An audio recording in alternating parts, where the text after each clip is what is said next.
Hey, hi, hello, welcome back to Trail Society, produced by our friends over at Feisty Media. I'm your host, Corinne Malcolm, and today's episode is brought to you by our incredible apparel partner, Rabbit, and I can't wait to sit down and chat with one of my favorite co-hosts, Hilary Allen. Hilary, welcome back to the pod. How are you? You just ran a road marathon. Hey, yeah, I know. I'm loving our new format for 2026. Super psyched with all the new partnerships, and to keep growing the pod. But yeah, I ran a road marathon. Who am I? I don't know. I mean, I've been watching your workouts for weeks and weeks and weeks now, so it seems like you were just like on a road kick and having a good time. Yeah, honestly, it was really cool. I really enjoyed the process. Yeah, just like exploring kind of different avenues. I had really needed a reset from like long and slow, and I've never really been able to string together ever in my life. Like this much speed and like actual like designated road marathon, like road training block. So it was super fun. Had like a really fun training group here in Boulder, and like literally just trying new things, PRing after, like 14 years of running, which is like super cool to see. And yeah, it was like really, really hard. I honestly, like I ran 2:48, so not bad. Fast. I know, and I know it wasn't perfect. I know that you had some GI struggles, some like kind of off feeling middle miles, but like that's not slow by any means. Like you are cranking out some fast miles to make Yeah, that which happen.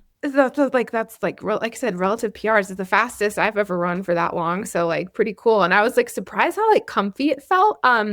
For me, it was interesting. I felt like I had some like trail problems on the road.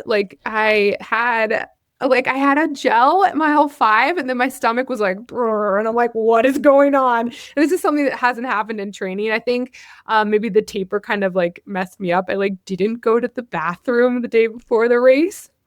And so then the morning of, I was able to, but like maybe there was some like lingering digestive stuff. So I basically had a side ache for 20 miles. Um, and it was because I had to go to the bathroom. Oh, that's So I was like brutal. cramping. So I was like trying to like keep it together. So I couldn't speed up, but I didn't want to slow down for fear of not being able to start again. And I was like, Hilary, you need to do your trail people proud and not walk in a road marathon.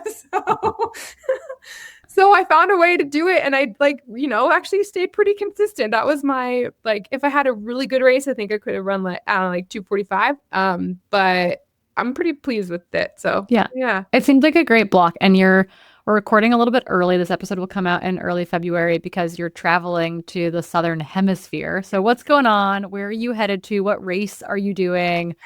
Where in the world is Hilly San Diego? It is a common theme on the show, which is why we've made some changes, I feel like, to our general structure. But it's Yeah. good because I get to hang out with you, I get to hang out with Keely, and we get to do all the fun things we want to do. So where are you going? What's going on?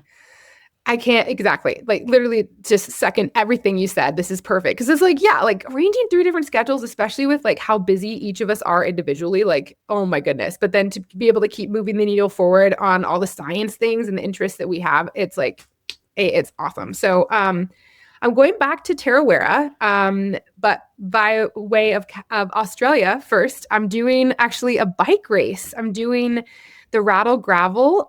So Amy Charity, she puts on Steamboat Gravel. She's a good friend of mine.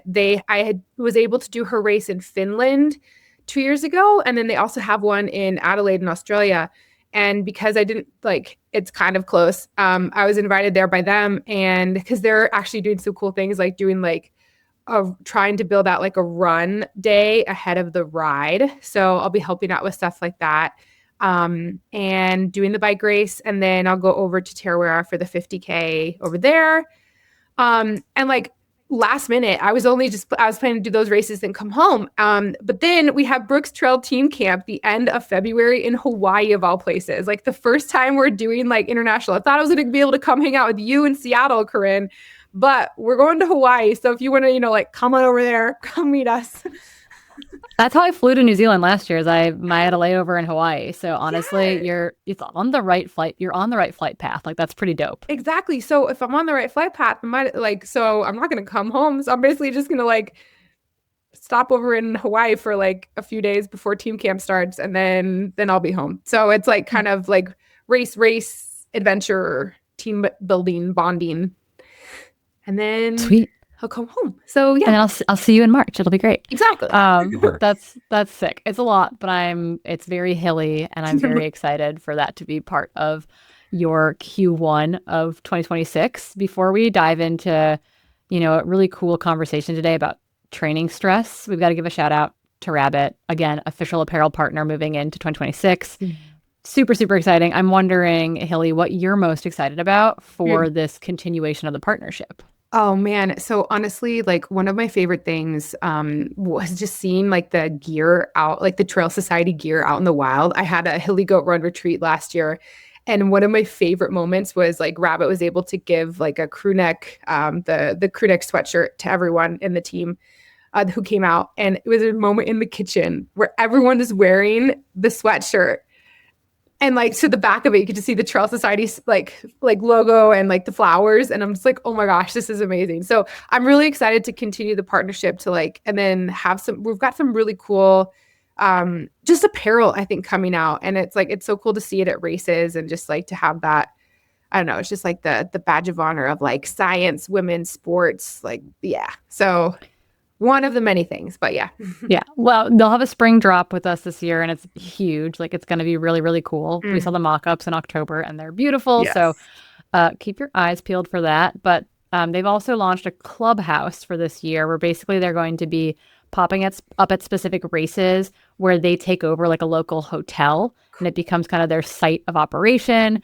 I think they've tagged UTMB, Chicago, and New York City. So 2 road marathons and then a big trail weekend. They're going to, gather runners there, do shakeouts, activations out of like the hub for the weekend. So they're super excited about that. We're excited to see them out there in the wild, literally. But, while you're kind of browsing, thinking about what you might need for 2026, you can scoot on over to runninrabbit.com to check out their latest and greatest gear. They've got a lot of pretty purples on the website right now. And you know me, I'm a sucker for a good purple. No, I love it. And you can use for the whole month of February, we've got a new code for you, and it's FEB, F-E-B, Trail. FEB Trail for the month of February. Get 10% off your order over at runninrabbit.com. Okay, we're moving along. We're doing it. We're clicking things away. I'm snapping here in studio. Obviously, again, this is coming out in February. You are taking off to the Southern Hemisphere. Kind of right after this episode comes out will be the double header of Tearaware, where you'll be running the 50K, golden ticket there in the 100K. We've got Black Canyon 100K going on. It'll be really cool to actually recap those races on the backside of things. We're excited to see Molly Seidel debut in the 100K at Black Canyon. Des Linden announced today when we're recording that she's running the 50K at Black Canyon. And they're both women that we hope to have on the podcast this spring. Des, I think, is running Marathon des Sables as well with Magda this spring. So that'll be really cool. So we're excited about all that stuff. But this is also prime prep season for athletes. And so we're redesigning our calendars. We're thinking about what we want to do. We're analyzing how we want to set up our year. We're thinking, we got metrics. We got stuff going on. And so we want to talk about stress today and like all the varieties and shapes that it comes in. And so I'm just wondering, to get things kicked off, like, why is this topic that we chose for today important to you specifically, Hilly? Well, in addition to all the travel and stuff I'm going to be doing, week 1 in Australia, I'm starting school again. So it's a lot of things. So, I mean, when I was so basically why this is important to me, because, as a coach and as an athlete, I feel the stress of just being a human, day in and day out. And like what I think at first when I got into the sport, I was just like, social media was just starting to happen. Like there was a little bit, not as much comparison is happening now, but it feels like, we're in the thick of the information age and there's so much stuff coming at us all of the time. I feel like it's really hard to feel rested, to feel like refreshed, rejuvenated. Life just seems to be coming at me so fast. And it just become like ebbs and flows of like this feeling of burnout. And I'm unsure sometimes of where it's coming from. And so I kind of go down these rabbit holes. And I was doing more so this semester during a lot of the research papers I was reading. I was kind of going down these rabbit holes of like what actually contributes to athlete burnout. What is like, how can we quantify why do we need mental performance coaches? Like, why am I studying this in the first place? And it's because there's such a thing as mental fatigue versus physical fatigue. And I think as athletes, like I've focused so much personally on like the physical training, but if we forget all this other stuff that actually contributes to stress, we're kind of missing a big part of the picture. And I think that's where athletes can kind of like, who have at least come to me of like through burnout and like, lacking this motivation or becoming injured, when there's really not anything like physically wrong, but they're just like burnt out and tapped out. And so really it's just because I want to understand the complexities of what it means to be an athlete and a human being. And thinking about it more from just like the physical part, a more kind of composite view of like stress and fatigue and what that looks like. Yeah, I love it. I think one of the things I loved the most, and it'll probably become like the title of this podcast, which is cool and nerdy, is that when you pulled the topic for us, you described it as, quote, training stress does not exist in isolation. And that's so like hitting the nail on the head. So I'm wondering, what does that mean exactly? Like, what do you mean by that? Yeah. So again, I think as athletes, we think that we're like, we exist in this bubble. Like when we're thinking about training, we think about our, like when we're preparing for a race, we focus specifically on the training itself, which is like the running, the vert, like pick whatever metric, but it's usually has to do with physical exertion. And we think that like training stress, especially, I mean, if you open up, I use Training Peaks. If we open that up, we see like training stress score. We're seeing how fatigued we are. We're seeing what our form is, right? Where basically all of those metrics are gathered in the actual activity itself. But we all know this, that we're humans first. We're not just robots. We literally don't exist in isolation. Nothing is that. We are the composite of all of these things bombarding us all of the time. So, I mean, it'd be great if it maybe, it could work that way. Maybe some people can just like focus on training and they just like go and like lay horizontally on the floor and close their eyes and like, zone out all day. But I don't think that that's actually, realistic in any scenario, even if you're, professional, cyclist on the pro tour. So yeah, that's kind of what got me thinking.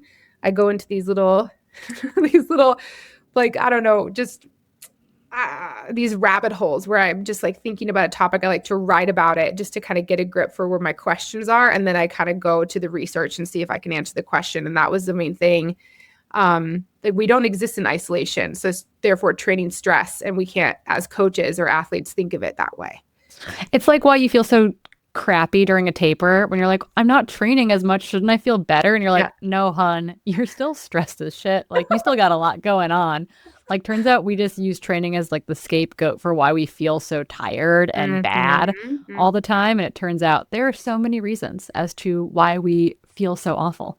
Right. And we've talked about this a lot too, Corinne, because I think it's like obviously changed a lot over the duration of our career, right? And even just definitely post-COVID, and now how we can get so much work done virtually, and we can literally like our work is on our phone or our computer, and we can literally be working all of the time. And that's a different kind of training stress coming from work, right? Or just like being able to be on all of the time, and that's draining. And so, obviously we're both scientists, and I like to look to research. How can you quantify this? Like, what does that, we've said this on the podcast before, like stress is stress. And whether that's emotional stress, physical stress, like from a relationship, like, did you just get in a fight with someone? Like, oh my gosh, like I've had that, affect a workout or the quality of how I'm feeling, my sleep. I mean, we just had the holidays, and, does your family stress you out? Maybe like training didn't go as well. You felt like you needed it even more. But all of these things, like we don't just exist in this simple world where we can just, it's like turn it on and off. It's not like a typical, being an athlete is not, even a pro athlete, but even a recreation athlete, it's not like a typical 9 to 5. I can't clock in and clock out. It's just it's the human condition. Yeah. I joke with Steven all the time that like our dog hates that I'm like looking at my little square or looking at my big square. And sometimes I'm looking at my little square and my big square at the same time. And I'm honestly just feeling like so incredibly burnt out on technology Mm, in general right now. Like I want to brick my phone and become a Luddite.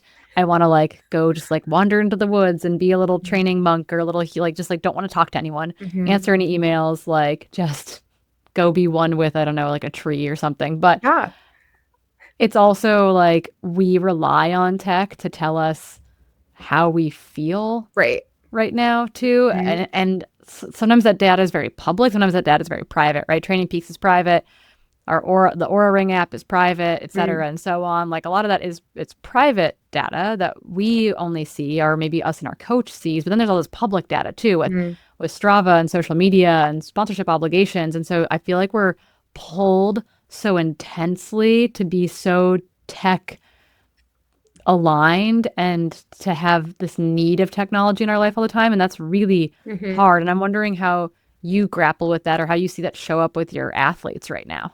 Right. And this is something, so I mean to go personally, this is kind of the track I was on like two years ago. I remember I just like hit this critical mass of just feeling so burnt out and pulled in so many other directions that I felt like my running was being consumed by all of these other pieces and there was nothing left for me.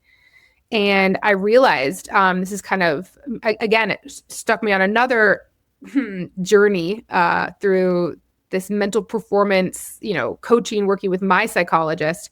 Um, but it's like, why are we really doing these things? Are we doing it for other people? And then for me, at least, I thought I wasn't, but there was a line where I realized that all of this external validation was guiding me of where I wanted to pursue running or how I thought about myself. And like confidence, and then that kind of leaked into poor performances, and then overtraining and overcompensating. So that's kind of what led me on like to basically realize that okay, actually this is a really big thing, and I was relying on like my Aura ring to tell me how I felt, and I was relying on my training stress score to tell me how fit I was, or even my coach to like interpret my numbers, instead of literally going for a run and figuring out how I felt. Did I enjoy it?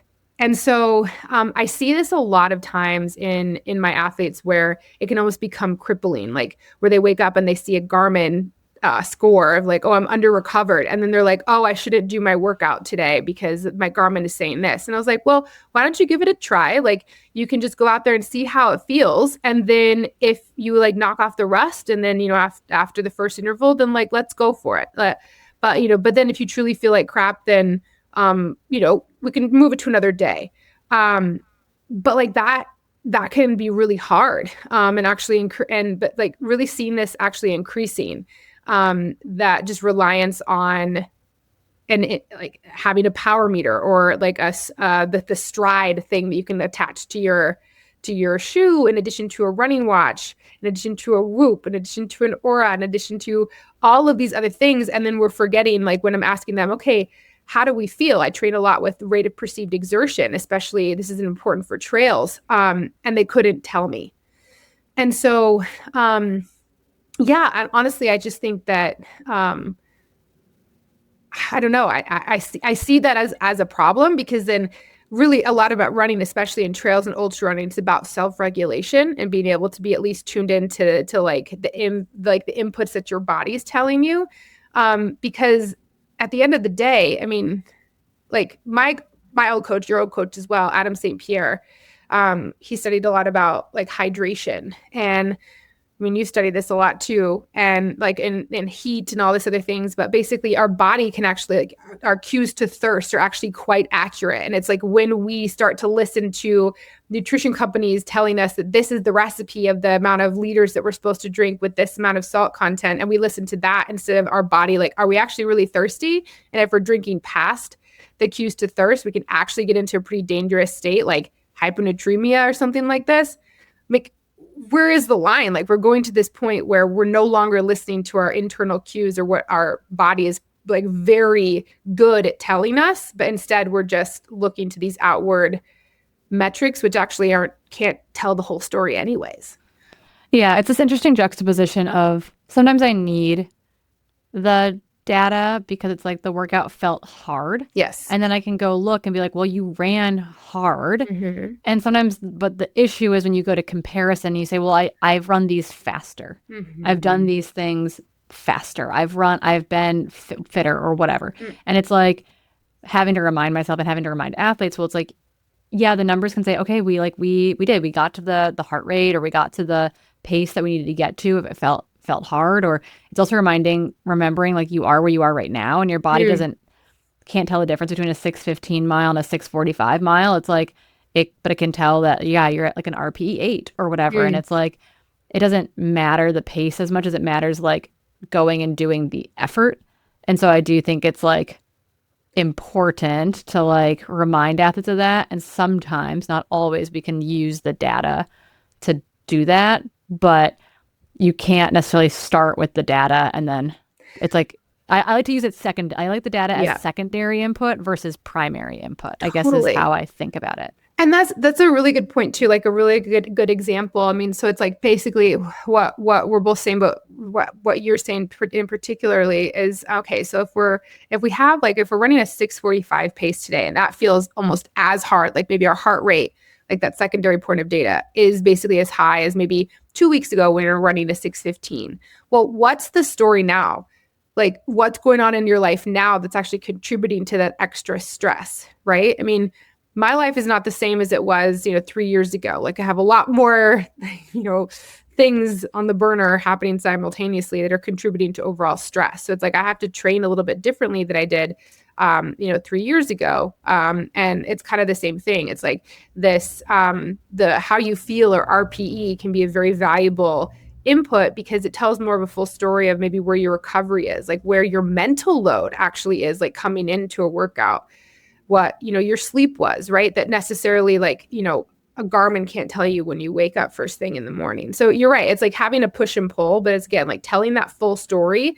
And we can't just look at only training in isolation. We have to look at other things. Yeah. Like context is key is what I like to say. Like the context of the context of like how you feel and your experience of the workout, and the context of the data and the data within that space is really important. And I'm wondering, like, we're both coaches. Obviously, it's kind of our primary job. Running is kind of our secondary job that we tack onto it.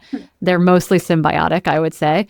But it's important to make sure that our athletes have a healthy balance in that. And I'm wondering, when it comes to measuring load, and obviously load comes in different forms. So like maybe specifically that's training load here. Like, what is our best means of helping an athlete quantify it without becoming, entrapped by the numbers of significance there, right? Like I need to train this many hours, I need to train this many miles. Like how do we break away from that, but still have a measure of quantifying training load? So it's kind of this concept of talking about, and there's some papers that, we can link. But this concept of allostatic load. And it's basically an all-encompassing load. It's basically talking about training stress, like training load, but also the cumulative psychological burden that's placed on the body through repeated stress, which is effectively like everything that we've been talking about: school, meetings, relationships, just being on all the time. Like Corinne, you're like, I don't know how you do it. Like, can you, okay. So like when you were doing, Western States live commentary, like that's a stress. Like you're doing like, I know how, I mean, I don't know, but like, I can imagine just by like, I do a podcast for an hour. And if I'm really like, having a really good conversation, I feel tired. Right. And so something like that, like how do you actually quantify that? You feel it in your body, right? But how does that actually feel, right? So kind of asking athletes or prompting them to rely on cues that aren't necessarily quantified in metrics or numbers. And so as a coach, something that I love in Training Peaks is like looking, or, whatever platform you're using, but prompting them to write something down, right? Like their homework for a long run, if they're working on fueling. Okay, well, I want you to write down exactly what you fueled with. And then want you to write down when you had like highs and lows. And like, so this is like associating with bonking, like figuring that out. Like, okay, maybe you had a low here. You were on top of your fueling. So it's like putting it in front of pen to paper or, typing. Another thing is when we're talking about, from week to week, what are some other things that are adding to your stress? Like I work with a lot of athletes who maybe they're sharing kids one week versus the next. And during their on week with their kids, they cannot handle as much of a training load. And so we write that in the schedule. Like this week, I'm actually dealing with a very high stress work week or a very high stress like family week. My time and stress and like overall energy is going to be consumed by these other things that are going to then detract from my training load. So like, again, so then it's like, okay, well then we understand if we don't want to get injured or burnt out or just feel tired, well then we need to compensate a little bit. It needs to be like kind of like a teeter-totter, like a little recipe. It's a bucket, right? Exactly. It's the bucket, and everything is stress. It all goes in the same bucket. And if life stress is high, training stress has to come down. And that's that like allostatic like side of things where it's like it all has to fit in this bucket. But I also love what you said about like making a comment and using that as a means of quantifying stuff. And I do this in two ways. I do it where it's like, yeah, the most important metric for me is you putting in a post-workout comment. And the second most important thing is oftentimes, because it's so easy in the day-to-day to get like so like miss the forest for the trees. Like you're just in it. You're in it. And then so I say, okay, how about it? So athletes that I can sense this is like building in them where they're like, am I getting better? Like, I don't know what's happening. I'm like, okay, every Sunday or Monday, I want you to sit down and reflect on the previous week, the whole week, and say, what did I do well? What was a miss? What can I do better? And like have that reflection moment that allows them to say, okay, like this actually went really well. I failed here and I really want to make that correction for this week. But it gives them this like better perspective on like maybe where that stress is lying. And it allows them to start asking those questions of like, why do I feel this way? And having an answer because they're actually doing that reflection. I love that. And something also true when someone is like just really, really stressed and like not understanding this, like writing it down, like, oh, okay, what actually did you have going on this week outside of training?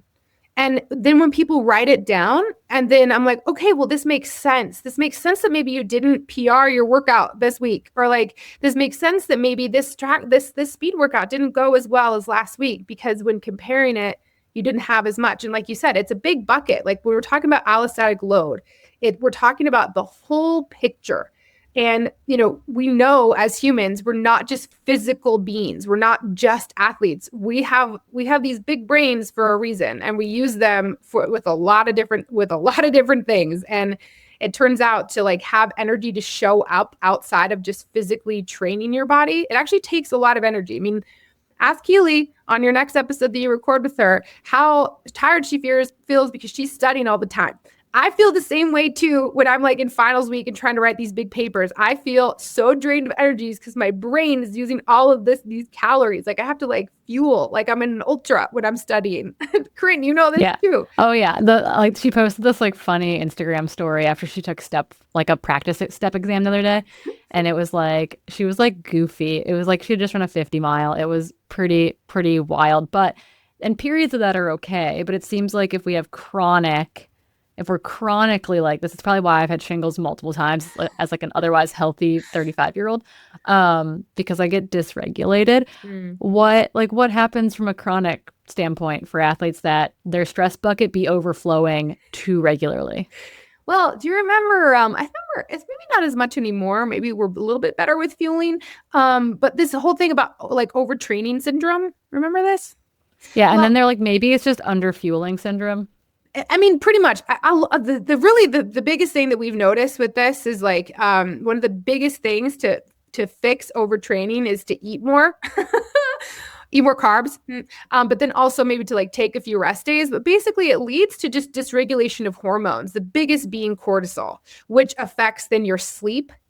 And it affects just other hormone signaling in your body, especially for women. Cortisol can affect estrogen depositing calcium into your bones, so effectively leaking calcium. So if this is prolonged, like think of it as a leaky pipe, like leaky cortisol.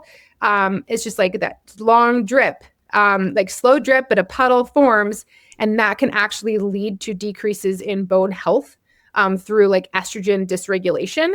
So there's a huge cascade of effects. Like in hormones, I mean, your body is not just one closed system. Like all the different, and endocrinology, they're all communicating to one another. But cortisol is that really kind of that high stress hormone that if there's too much of it for too long, it affects a lot of different things. And hormones like estrogen and like that being one of them also, into your adrenal gland, pituitary, like all of the stuff that regulates like hypothalamus, your sleep, rest and digest, the really important stuff that actually is going to make your adaptations happen and become a stronger and better athlete.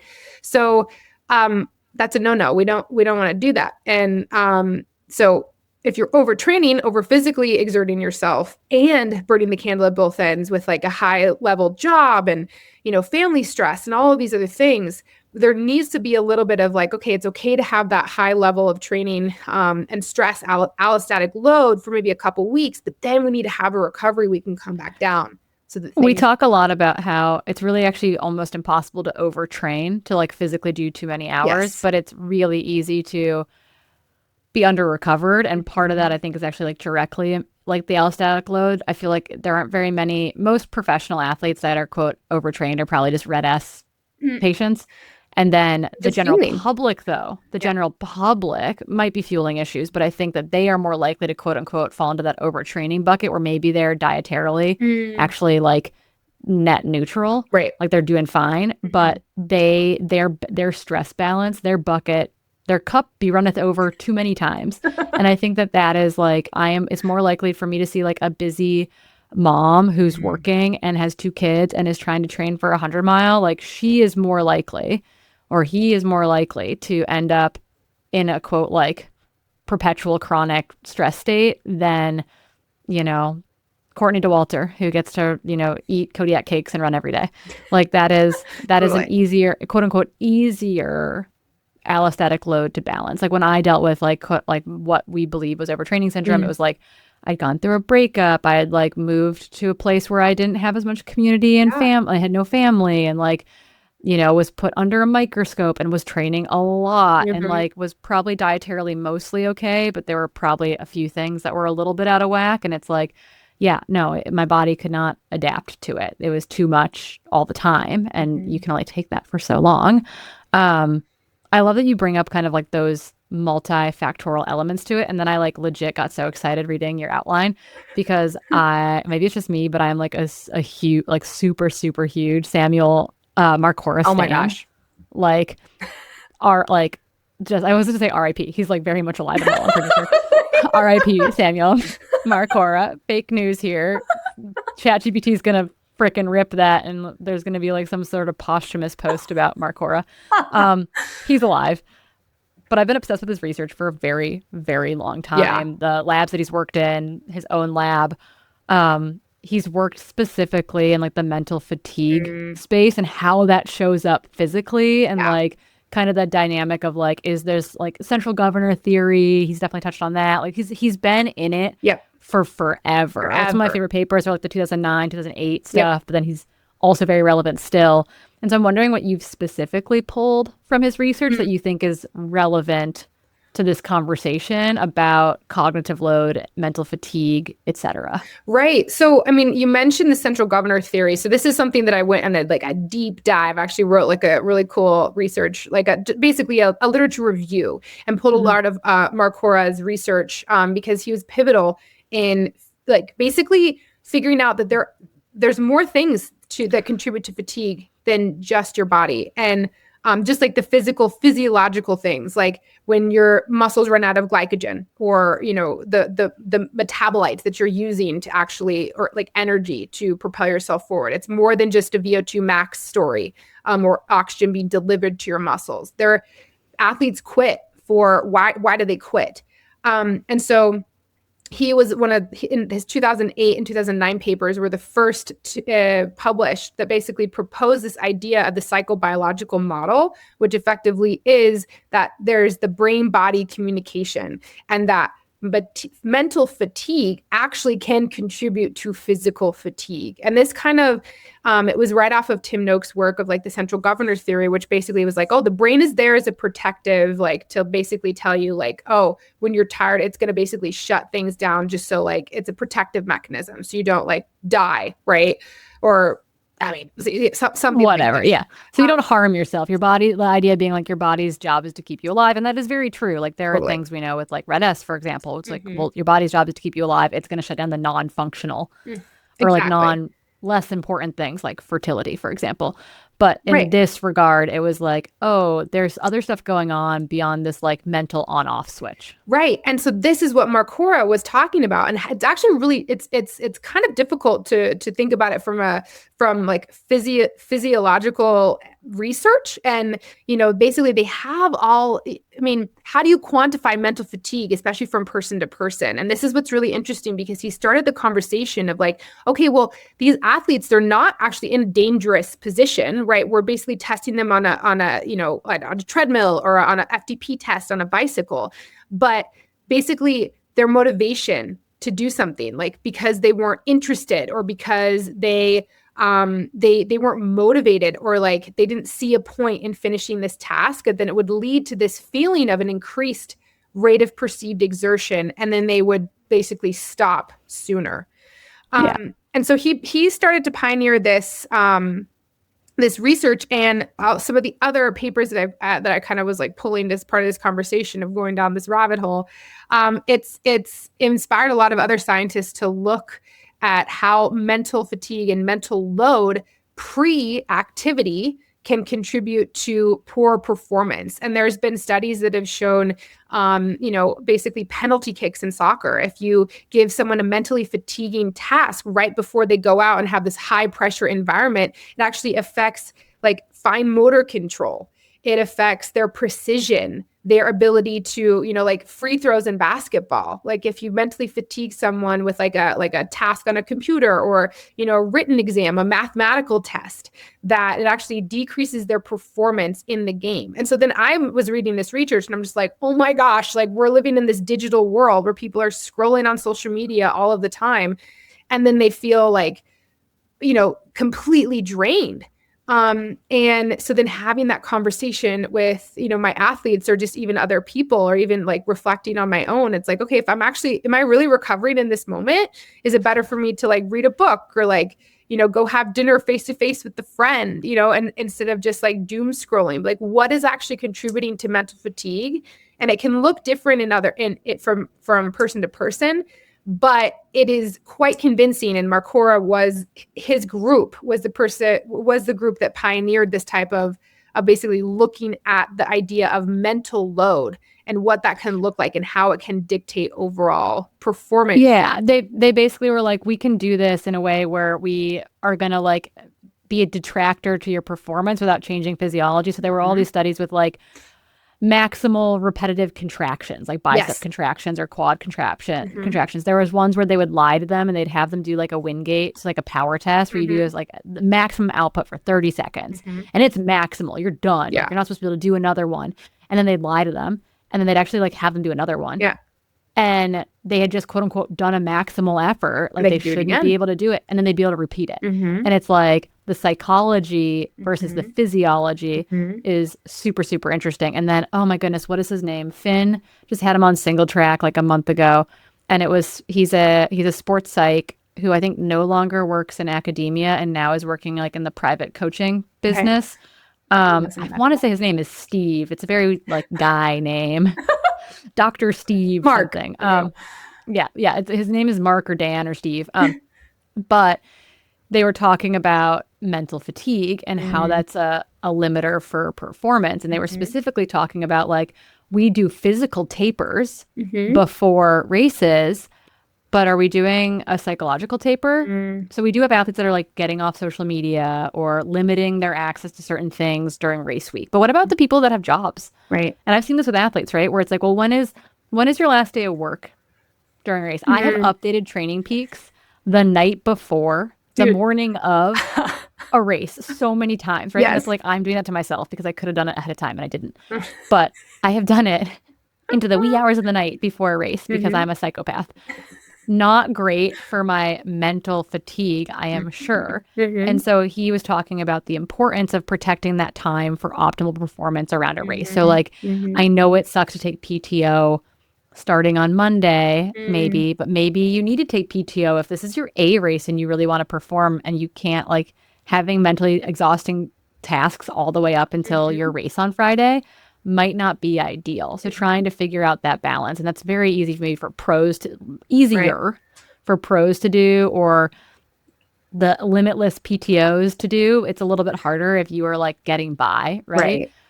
But I like that. I think that is such an applicable way to take that research and say, well, what are you doing during race week? And are you actually, you're not training as much, but are you scrolling more? Are you consuming more? Are you working more because you're running less? Like, what does that actually look like? There are people who can't avoid it. Like Lauren Purette's like done like gynecological surgeries, flown to Javelina, raced Javelina, gotten a golden ticket, and then been back in the OR on Monday. Like, she's a psychopath and a very talented one.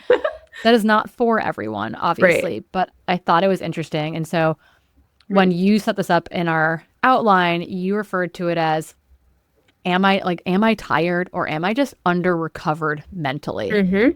Yeah. And that drives the point home so well. So I'm wondering, like, as your gears are turning about that, like, how do you think about that as an athlete? How do you apply that into practice with the athletes that you work with? Right. And so, like you mentioned, I mean, for pros or people that, you know, can have limitless PTO, that could be more realistic to build, to have like really just a period where they're kind of detoxing and really, really making sure that they're guarding up that psyche mentally.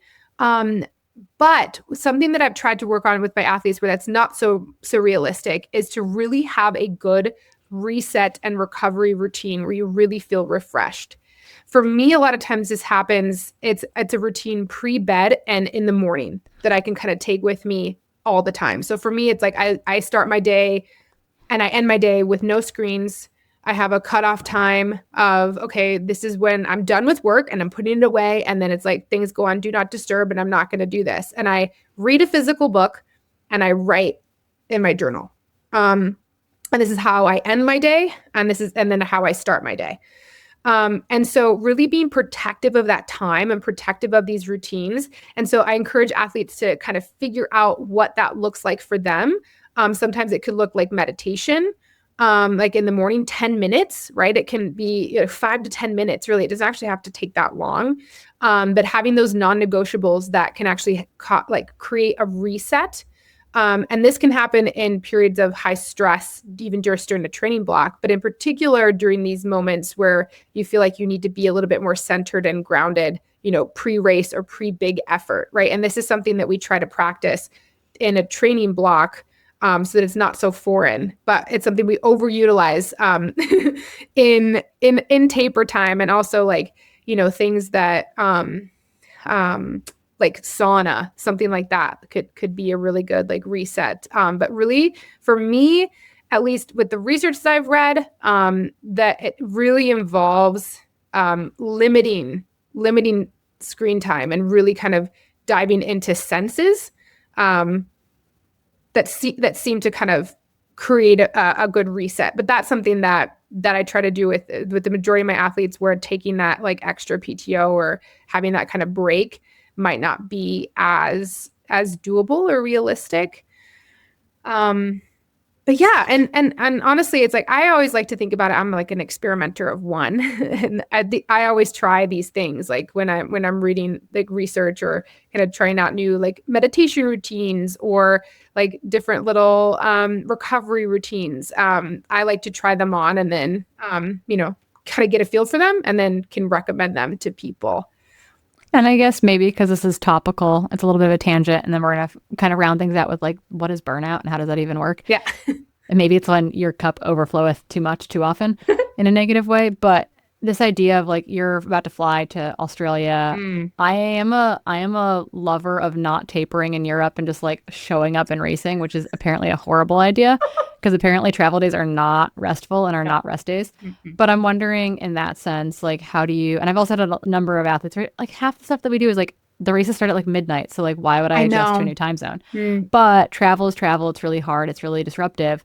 Like what do you do with athletes? What are you doing when you go to these races many hours different from where we're sitting right now in Seattle and Boulder? Mm. Like, how does that work from a stress perspective? Because, like, external workload isn't changing really, but you've got this big shakeup of things. Totally. Yeah. So, I mean, first and foremost, like circadian rhythm, right? I think the biggest thing is like trying to kind of get on that time of like winding yourself down when it's dark and then like trying to stay up when it's light so you can kind of get on the schedule. But it is a huge load. I mean, you're like I feel it when I travel. Definitely have an increased perceived exertion, and I think that's like also like acutely maybe a little bit dehydrated, but just like stiff from like being in a small tube in the sky for so long. But I think with that, traveling, well, and again, this is not always realistic, but for me, I like to travel like well in advance so I can kind of like work out the kinks. But also just understanding that training might need to take a little bit of I need to temper down the volume a little bit when I travel. Like for instance, I'm going to Australia. Not only is it, in the future, like 14 hours ahead, it's also going to be very hot. It's going to be full on summer there. And I don't know if you heard about like the hole in the ozone layer. It's right there where I'm going to be going. So it's going to be really hot. And so there's going to be multiple stressors that I'm going to be dealing with. And so I probably will need to not only temper down the amount of training that I'm doing when I first get there, but also the effort. But And what about even like the pre, right? You're about to walk into this extreme thing. Like I've got athletes all the time that are like, can I do a long run today before I get on the plane or before I travel tomorrow? Or should I really want to do this workout before life gets crazy next week and I'm traveling?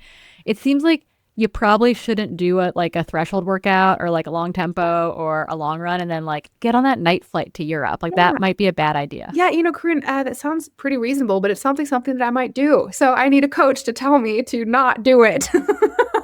And so, yeah, honestly, like, so literally with my coach, like if I'm having a travel day, we know that I'm not doing a long run, like right the day of. I'm shifting that to earlier in the week to get that done before. And if my schedule doesn't allow, okay, well then I'm just skipping it for that week.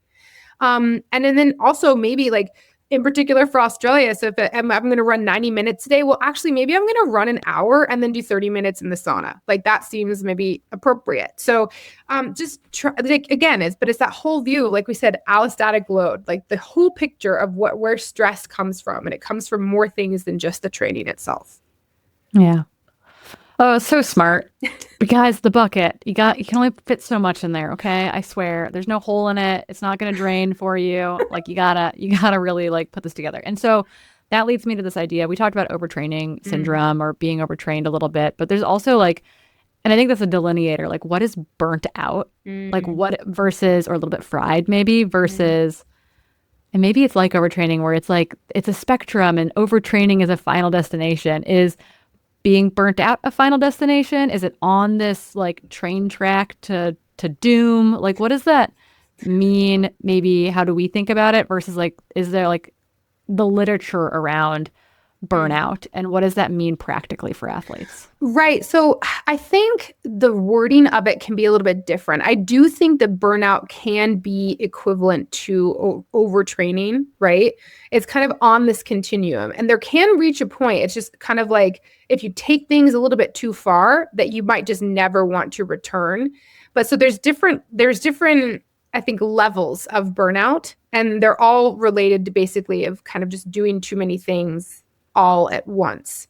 But as listening to those cues, when you start to feel stressed and your motivation is lacking, really taking a look at where your energy is going and where you might need to temper things back a little bit so it feels a little bit more doable. But burnout, when we think about it, when a lot of the literature that I've looked at, it's basically associated with athletes basically doing sport for a reason outside of an internal motivator.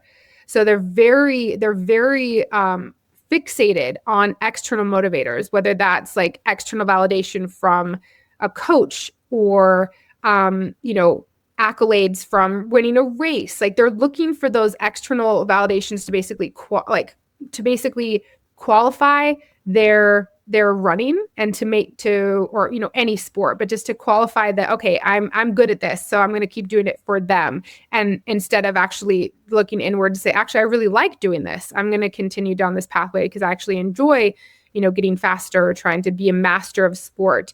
So that's one aspect of burnout. We've talked about this with like a coaching environment, right? Like if it's like not a good team or community environment, that could actually contribute to burnout because it's just like sport's not fun. Like at the end of the day, the reason why we do these things in these races, it's really fun.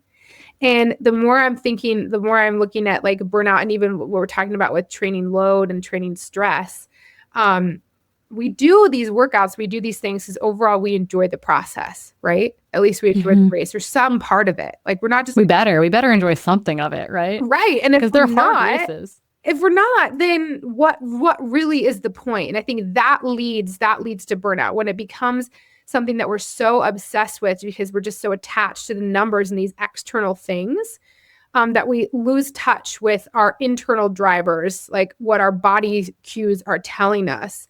And therefore we lose some sort of enjoyment that can lead down this pathway of, that sometimes can lead people away from sport for a really long time. I mean, we interviewed Lauren Fleshman on this podcast a really long time ago, but like, she talks about this in her book about, like Good for a Girl, of the pressures on these junior athletes and how that can impact their longevity in sport. That's a pathway that we don't want to get down. But it's like if we have these conversations earlier, we can hopefully prevent it.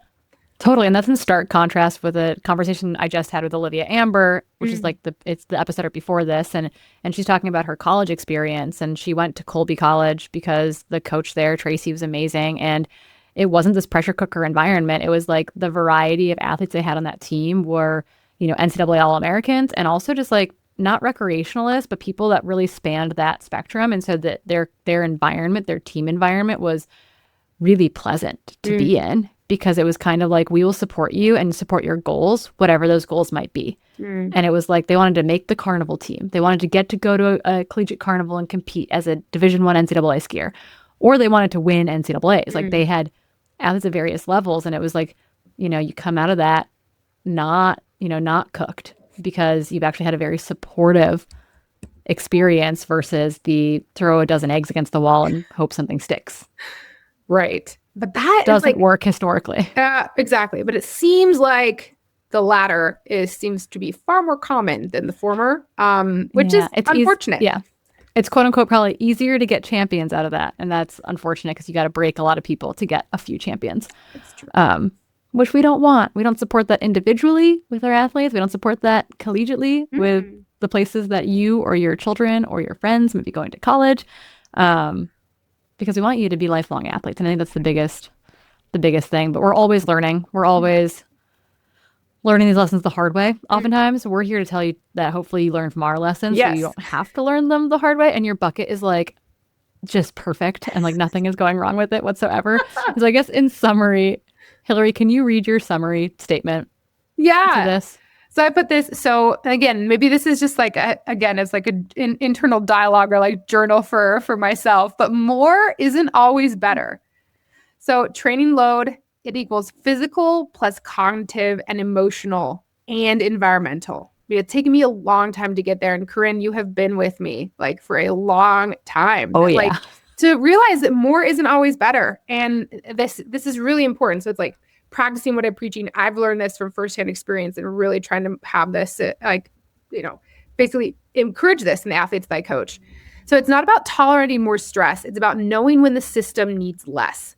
And how can we be more aware of this as athletes and coaches? And I think the biggest thing is like, I tell this to athletes that I'm working with. I tell this to the coaches that I've had. It's like, I don't need you to motivate me to do more. I actually need you to tell me when to do less. Yep. I need you to tell me when to take a rest day. I need you to tell me that I'm doing enough because I think many of us are inclined that more is more, more is better. And it turns out it's not infinitely just like up, up, up, up, up. It's like we have to scale back and we have to be honest about what's going on so that we can appropriately scale back. And maybe that's what we need athletes to know, is that your coach can only help you if they know what's going on. Yes. And the best coaching you're going to get from a coach is when they actually know what's going on in your life. And people are like, I don't want to do TMI. And I'm like, it's not TMI. I need to know. I need to be able to, I don't want you to be disappointed in your training because I'm prescribing something that doesn't fit your life, doesn't fit your stress, doesn't fit what you've got going on.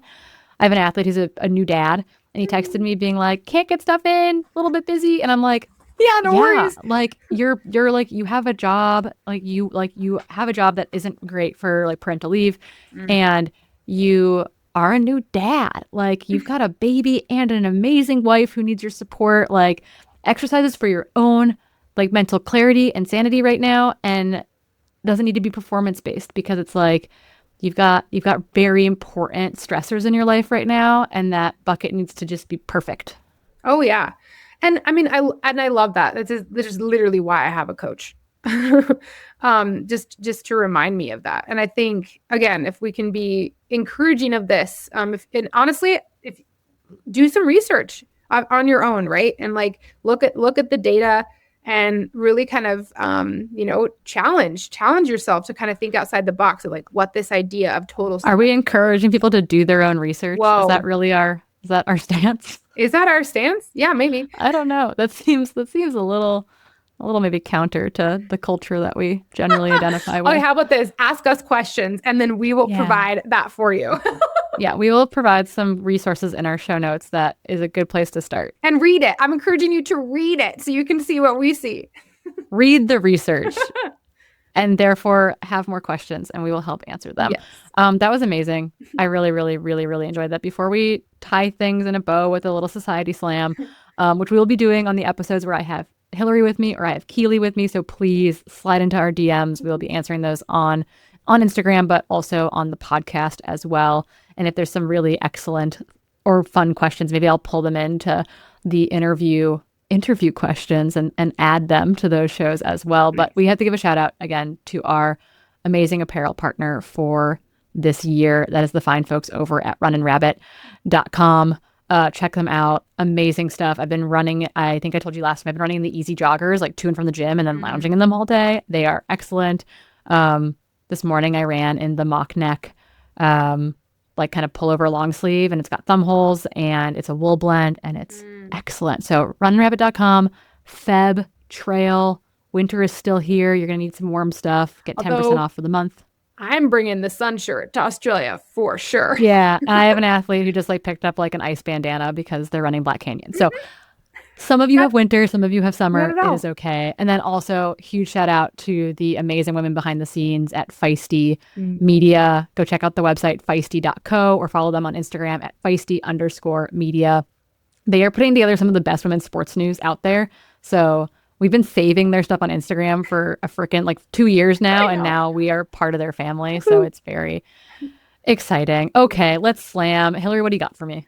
Oh man. Okay. So just a short and sweet one, but hopefully we make the list in 2026, but it said, this is my favorite podcast of 2025 for sure.